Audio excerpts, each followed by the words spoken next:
एक बार फिर से आपके सामने न्यू चैप्टर के साथ, नए चैप्टर के साथ, जो कि है आपका बेटा मेन बुक है आपकी क्षितिज।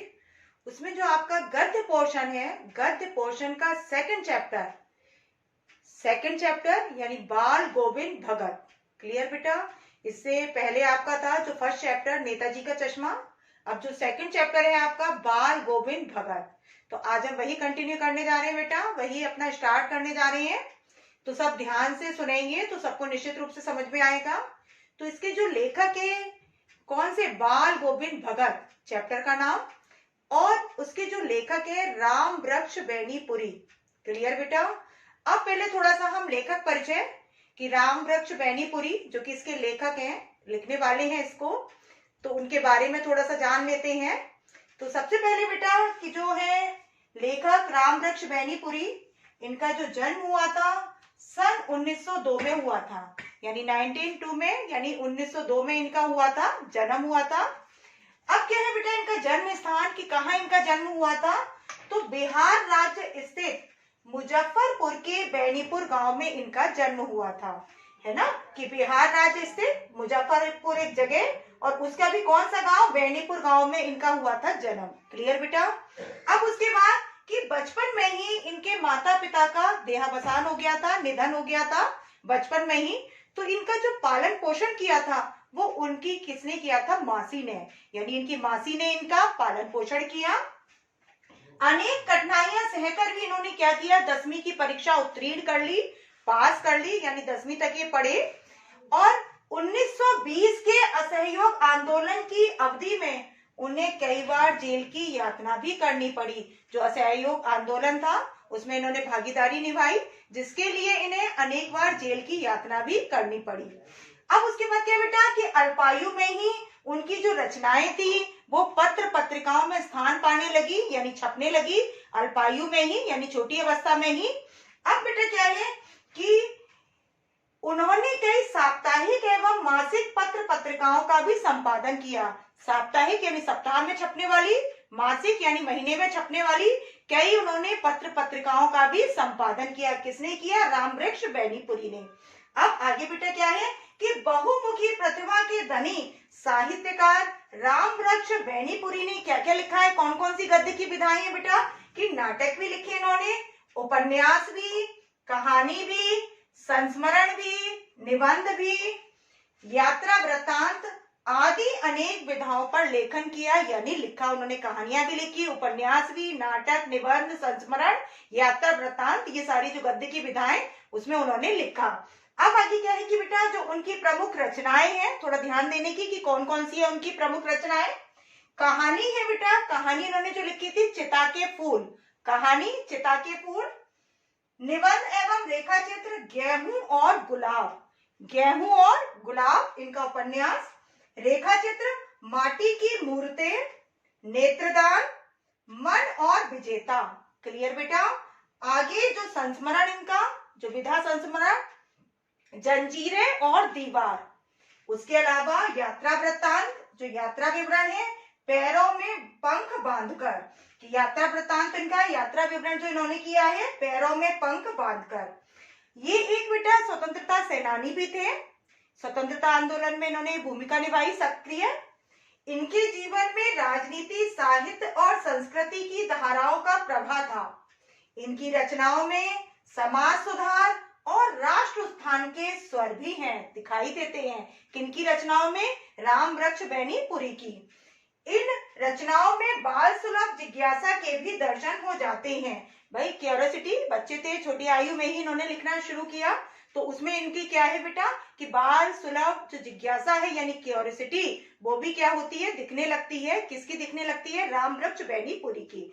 अब इनका जो देहावसान हुआ था, इनकी मृत्यु 1968 में इनका देहावसान हुआ, इनकी मृत्यु हो गई, यानी 1902 में जन्म हुआ और 1968 में इनकी मृत्यु हुई। तो ये है हमारा किसके बारे में? राम वृक्ष बेनीपुरी। अब क्योंकि उन्होंने किसके बारे में लिखा है? बाल गोविंद भगत। अब सब ध्यान से बेटा कि ये जो बाल गोविंद भगत, ये क्या बेटा कि जो लेखक हैं उन्होंने इनके विलक्षण चरित्र को दर्शाया है, उसका अंकन किया है इस रचना में। और जो ये कौन थे? बाल गोविंद भगत, वो मानवता के लोक संस्कृति के और सामूहिक चेतना के प्रतीक थे। कौन थे? बाल गोविंद भगत। अब इसके अलावा क्या है कि जो लेखक है उसने ग्रामीण परिवेश का भी बड़ा ही सजीव अंकन किया है, चित्र उपस्थित किया है। किसने किया है? लेखक ने। अब इसके अलावा जो लेखक ने इनका वर्णन किया है कि ये क्या थे बेटा? परंपरागत सन्यासी नहीं थे। ये क्या थे? परंपरागत सन्यासी से अलग हटकर एक स्वाभाविक कैसे थे? सन्यासी थे। कैसे सन्यासी थे? यानी अपने व्यवहार से, अपने आचरण से, अपने स्वभाव से ये कैसे थे? साधु थे। यानी इनका जो स्वभाव था, इनका जो आचरण था, एक साधु के समान था, संत के समान था, सीधा साधा। भले ही पहनावा इनका साधुओं के समान था, संतों के समान था, लेकिन उसके बावजूद भी क्या था बेटा कि ये परंपरागत सन्यासी से अलग हट कर थे और ये अपने स्वभाव से यानी अपनी विशेषताओं से क्या थे? सन्यासी। इसके अलावा ये क्या थे? सामाजिक रूढ़ियों का यानी सामाजिक परंपराओं का जो प्राचीन प्रचलित मान्यताएं थी उनका भी विरोध करने वाले थे। यानी लेखक ने इनको माध्यम बनाकर किसका है? जो समाज में व्याप्त बुराइयां थी, है ना, जो मान्यता प्रचलित रूढ़ियों, उस पर भी तीखा प्रहार किया है। किसको माध्यम बनाकर? बाल गोविंद भगत को। और क्योंकि ये क्या थे बेटा?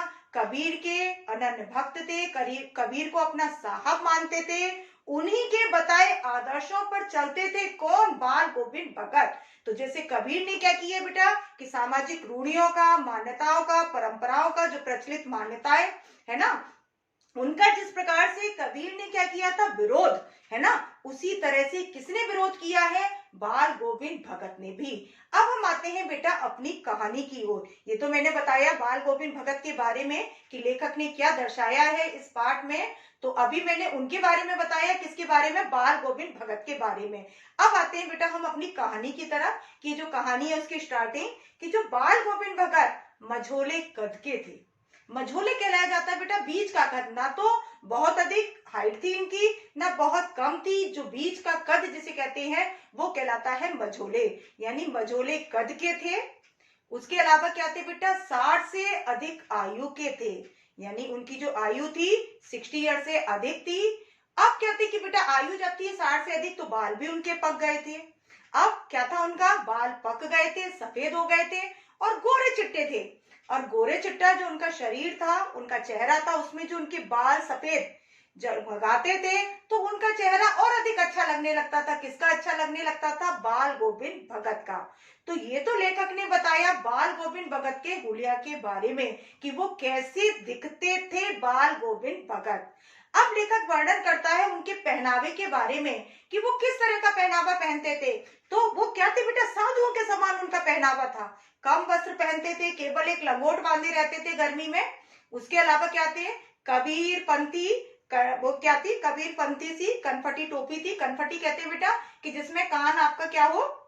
ढकता नहीं है, कान से ऊपर तक की जो टोपी रहती है वो कहलाती है कबीर पंथी टोपी। यानी कान ना ढका होना, आपने देखा होगा ना होली वगैरह पे लोग लगा लेते हैं इस तरह की टोपी, तो वो कहलाती है कबीर पंथी सी। तो कबीर पंथी सी कनफटी टोपी पहनते थे बेटा, धारण करते थे।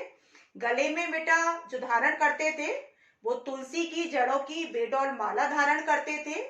माथे पर जो लगाते थे रामानंदी चंदन का तिलक। और जब सर्दियां आ जाती थी बेटा तो केवल एक काली कमली, कमली कहते हैं कंबल, वो बस ओढ़े रहते थे। ये था उनका पहनावा।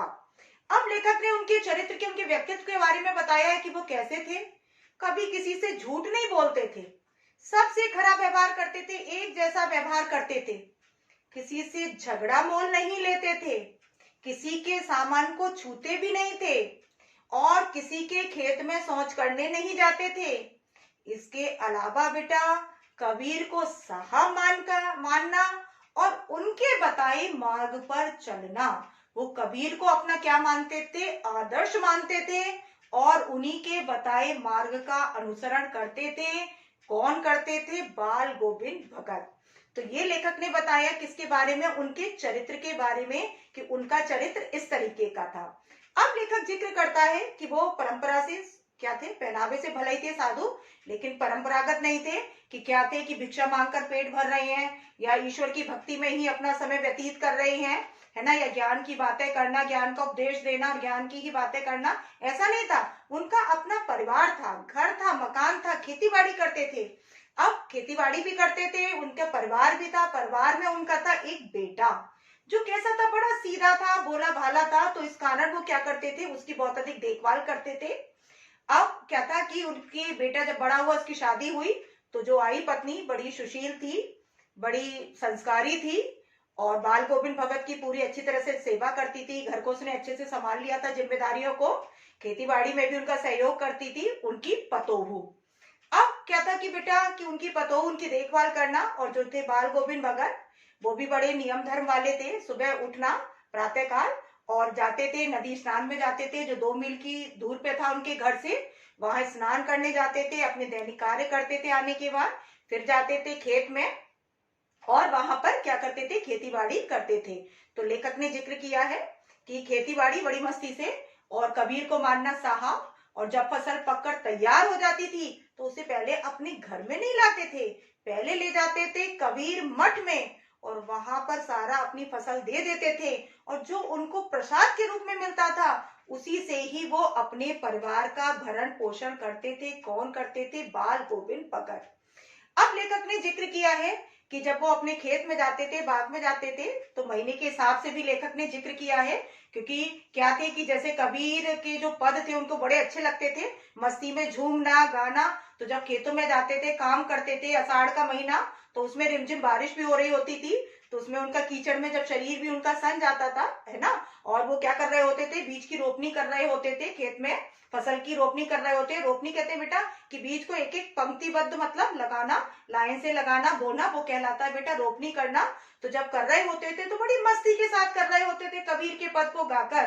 तो जो गांव के और लोग होते थे, जो स्त्रियां होती थी, जो मेड़ों पर काम करने लगती थी, करती थी, मेड़ों पर काम करने वाली, उनके भी हाथ पैर तेजी से मस्ती से उनके चलने लगते थे, थिरकने लगते थे। उसके अलावा क्या था बेटा कि जो बच्चे थे, जो मस्ती में अपना खेल कूद कर रहे हैं, उनकी भी मस्ती बढ़ जाती थी। जो पुरुष थे, हलवाए, है ना, चारावाह वगैरह, तो उनके भी हाथ क्या थे, अपनी तेजी से चलने लगते थे। रोपनी करने वालों के भी अपने हाथ तेजी से चलने लगते थे, और झूमने लगते थे, गाते गाते मस्ती में लीन हो जाते थे। कौन, बाल गोविंद भगत। अब इसी तरह क्या था, भादों की अंधेरी रात, जब भादों में क्या होती है, मूसलाधार वर्षा होती है, सब तरफ अंधेरा अंधेरा छा जाता है, उस समय भी उनके स्वर में कोई कमी नहीं, वही मस्ती, वही आनंद, वही अपना खेती करना। और लोग भी क्या हो जाते थे, मस्ती में झूमने लगते थे, पूरा वातावरण ही संगीत में हो जाता था। और धीरे धीरे क्या है, इतना मस्ती में झूमने लगते थे कि ऐसा लगने लगता था कि उनका जो तन है वो मन पर हावी होने लगता था, और वो मस्ती में झूमने लगते थे। कार्तिक जैसे ही शुरू हुआ नहीं तो वैसे ही उनकी प्रभातियां शुरू हो जाती थी, सुबह के समय, भोर के समय, और उनकी प्रभातियां जो फागुन तक चलती रहती थी, चाहे कड़ाके की ठंड हो, लेकिन उनकी मस्ती में कोई कमी नहीं होती थी। वही अपना खंजड़ी लेना और बजाना, मस्ती में गाना, झूमना, और उस समय ऐसा लगता था बेटा कि जैसे उनका कुछ स्वर क्या है बेटा, धरती पर, कुछ स्वर्गलोक तक जा रहा है, ऐसा उस समय का वातावरण हो जाता था। इतने मस्ती में झूमने लगते थे। अब जब क्या होती थी, गर्मियां भी होती थी, तो गर्मियों में दोपहर के समय, शाम के समय क्या करते थे कि आंगन में चटाई बिछा लेते थे, और जो गांव के उनके थे हम उम्र के, वो भी आ जाते थे, मस्ती में झूमना। और मैंने बताया ना कि इतनी मस्ती में झूमने लगते थे खंजड़ी बजाते हुए कि ऐसा लगता था उस समय कि उनका जो तन है वो किस पर हावी हो रहा है, जो मन है वो किस पर हावी हो रहा है, तन यानी शरीर पर, और उनका शरीर रोमांचित हो जाना, झूमने लगना, खंजड़ी बजाना।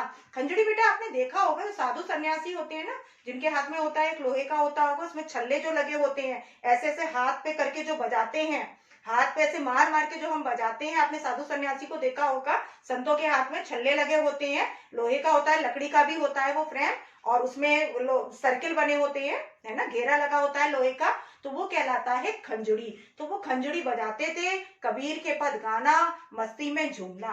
अब लेखक ने जिक्र किया है कि उनकी संगीत साधना उस समय चरम सीमा पर देखा उसने। किस समय देखा कि जब उनके बेटे की मृत्यु हो गई थी।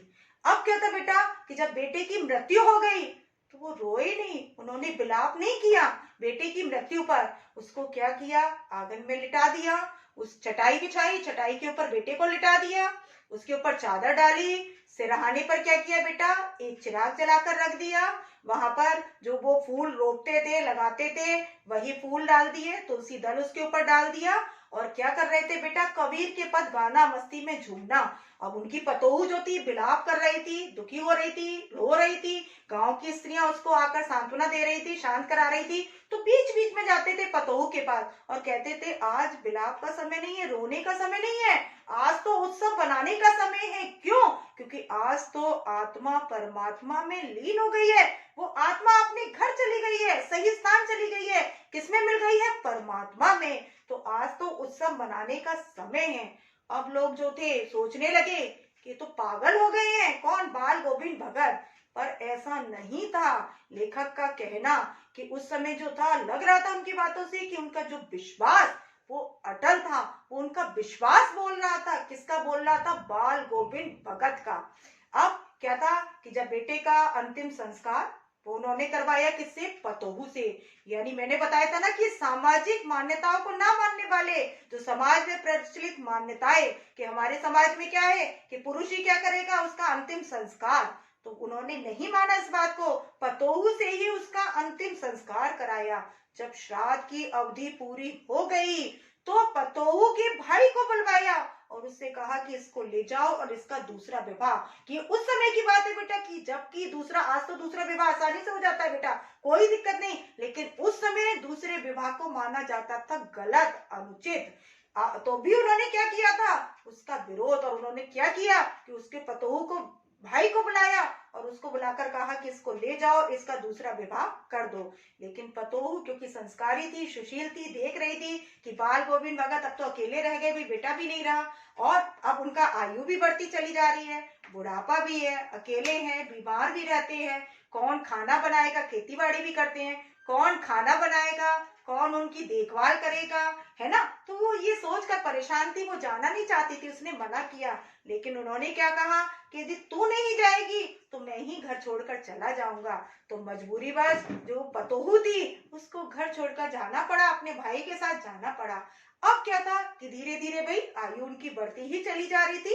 अब जब बढ़ती चली जा रही थी बेटा आयु, तो उसमें बीमार भी थोड़ा सा, अब काम था ही उनका, घर में खाना भोजन वगैरह भी बनाना, खेती बाड़ी भी करना, अपना नियम धर्म के वो पक्के थे, जो जीवन में नियम बना लिए कड़े, उनका पालन करना। और क्या करते थे बेटा, साल में एक बार गंगा स्नान को अवश्य जाते थे। अब गंगा स्नान क्या था बेटा, उनका औचित्य नहीं था, मेन उनका क्या था बेटा, लोक दर्शन और संत समागम। कि संत समागम और लोक दर्शन, यानी संत समागम मतलब क्या होता है बेटा, संतों के साथ उठना बैठना। लोक दर्शन यानी संसार के बारे में जानना।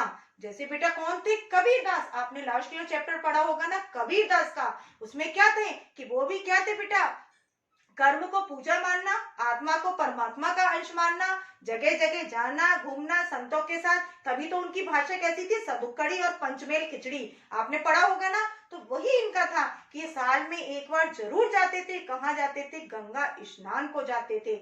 और बेटा जो सबसे महत्वपूर्ण बात उनके बारे में कि जिसमें क्या था बेटा, 30 कोस दूर पर था उनके घर से और उसमें जाने आने में 4-5 दिन लग जाते थे। लेकिन घर से ही खाकर जाते थे और घर आकर ही खाते थे। रास्ते में बीच में केवल क्या करते थे, पानी पीकर रह जाना, केवल सिर्फ पानी पीते थे। 4-5 दिन का लंबा उपवास, और उपवास में भी उनकी संगीत साधना, मस्ती, वही बेटा झूमना, खंजड़ी बजाना, कबीर के पद गाना, मस्ती में झूमना, उसमें कहीं कोई कमी नहीं होती थी। 4-5 दिन का समय एक बेटा अच्छा खासा समय होता है, एक दिन का ही उपवास करना कठिन होता है। वो उसमें बेटा घर से ही खाकर जाते थे और घर आकर ही खाते थे। अब इस बार कुछ ऐसा हुआ बेटा कि जब लौट कर आए तो कुछ स्वास्थ्य उनका ठीक नहीं था। लोगों ने उनसे मना भी किया कि भाई मत जाओ काम पर, लेकिन वो अपना क्योंकि नियम को मानने वाले थे वही अपना। तो इस बार जब गए बेटा, लौट कर आए जब, अपना मतलब खेती बाड़ी करके जब आए अपने, तो संध्या तक लोगों ने उनके संगीत के स्वर को सुना। भोर होने पर उनका स्वर सुनाई नहीं दिया। लोगों ने जाकर देखा बाल गोविंद भगत नहीं रहे, उनका पंजर था, यानी उनका मृत शरीर। पंजर मीन्स बेटा मृत शरीर, है ना। तो ऐसे विलक्षण चरित्र वाले थे। कौन थे? बाल गोविंद भगत। निश्चित रूप से विलक्षण चरित्र वाले थे, है ना। कबीर को साहब मानना उनके बताए आदर्श पर चलना, अपना नियम धर्म का पालन करने वाले थे, किसी से झूठ नहीं बोलते थे और परंपरागत सामाजिक मान्यताओं का भी क्या करने वाले थे, विरोध करने वाले थे। कौन थे? बाल गोविंद भगत, जो कर्म को ही, क्योंकि बेटा वो परंपरागत सन्यासी नहीं थे, जैसे परंपरागत होते हैं क्या करते हैं, भिक्षा मांगकर पेट भरना, ज्ञान की बातें करना, ईश्वर की भक्ति में लीन रहना, अंदर कुछ है बेटा बाहर कुछ है, बाहर तो ढोंग करके दिखा रहे हैं अंदर कुछ भी है, ऐसे नहीं थे। वो तो कर्म को ही मानते थे, ईश्वर की सच्ची पूजा। उनका मानना कि कर्म ही क्या है, क्योंकि जैसे कबीर मानते थे कि कर्म ही क्या है, ईश्वर की सच्ची पूजा, वैसे ही बाल गोविंद भगत का मानना कि कर्म ही क्या है, ईश्वर की सच्ची भक्ति है, ईश्वर की सच्ची पूजा है। और वो अपना कर्म करते थे, अपना दैनिक कार्य करना, खेती बाड़ी करना, परिवार का भरण पोषण करना, तो ये सब करते थे। कौन करते थे? बाल गोविंद भगत। और इस पाठ से बेटा हमें सीख भी मिलती है कि कर्म ही क्या है, ईश्वर की सच्ची पूजा, सच्ची भक्ति। हर व्यक्ति को अपनी कर्तव्य का उचित निर्वहन करना चाहिए। आप लोगों बेटा विद्यार्थी जीवन से जुड़े हो, विद्यार्थी हो, स्टूडेंट हो, तो आज का आपका कर्तव्य क्या है बेटा? पूरी निष्ठा से, लगन से पढ़ना, अच्छे अंक लाना, माँ बाप को खुश करना, ये आपका क्या है बेटा? कर्तव्य। और जो बेटा करेगा तो निश्चित रूप से उसको सफलता भी मिलेगी, क्योंकि गीता में भी कहा गया है कर्मण्ये बाधिकारस्ते न फलेषु कदाचन, कि कर्मण्ये बाधिकारस्ते मा फलेषु कदाचन, कर्म की चिंता करो, फल की नहीं। क्यों? क्योंकि यदि आप कर्म करोगे, कर्म से ही बनता है भाग्य। यदि आप कर्म करोगे तो निश्चित रूप से आपको सफलता मिलेगी। आपने खरगोश और कछुए की कहानी सुनी है ना? खरगोश क्या था? आराम करने लगा, कछुआ चलता रहा, जबकि धीरे चाल में जीत किसकी हुई थी? कछुए की। तो बेटा वैसे ही है, हमेशा बेटा लगे रहो, कर्म को ही अपनी पूजा मानो। अब ये नहीं है पूजा का कि आप कमंडल लेकर बैठ गए, गले में माला तुलसी की, ये वो और वो नहीं है बेटा। कर्म आपका इस समय क्या है? पूरी मेहनत से, निष्ठा से पढ़ना, अच्छे अंक लाना, ताकि बेटा आप क्या कर सको? उन्नत हो सको, अपना विकास कर सको। ठीक है ना बेटा? तो ये हमारी कहानी है, कौन सी है? बाल गोविंद भगत। तो बेटा जो कि हमारे लिए क्या है? प्रेरणा स्रोत, कि हम उनसे प्रेरित हो, सीख ले कि हमें भी अपने कर्तव्य का उचित निर्वहन करना चाहिए। तो यही बेटा कहानी कंप्लीट होती है। हमारी बेटा जो नेक्स्ट क्लास रहेगी, उस क्लास में रहेंगे बेटा चैप्टर से रिलेटेड क्वेश्चन आंसर। तो बेटा तब तक के लिए बाय, टेक केयर, सब अपना ध्यान रखना।